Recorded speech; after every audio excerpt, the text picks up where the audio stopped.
Coming to the demo, this is how the setup looks like. So there are some 10-11 plants which are aligned in this manner, and at the back there is a long pipe which is going throughout this length.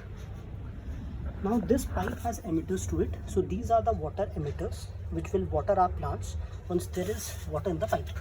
So each emitter is connected with the individual plant. Now how it works, so basically I have designed a basic web page which you can open on any mobile device or even on your laptops using a normal internet connection, and the moment you click on the turn on button, the water will start coming from these emitters. So as you can see that the water has started from these emitters.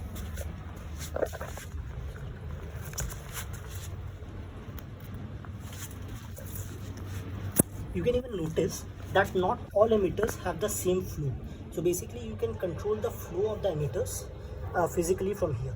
So depending on the water requirement, you can adjust this flow. Now if I want to turn it off,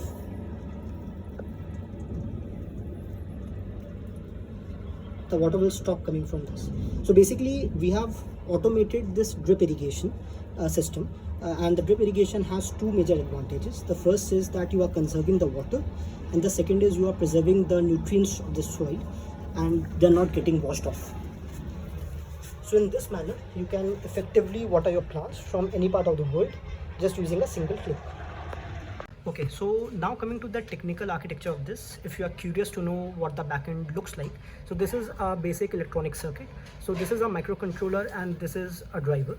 So this microcontroller is connected with my home's Wi-Fi network. So this microcontroller has internet connectivity to it, and the web page which we have seen is mapped to this microcontroller using a cloud setup.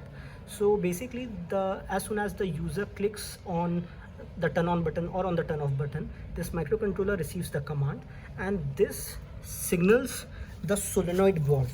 Now how the water tap connection is, so this is a normal water tap which is always on. So basically there is a water till this point, and this is the inlet side and this is the outlet side of the solenoid valve, and this is the same pipe which is connected throughout this plants where the emitters are.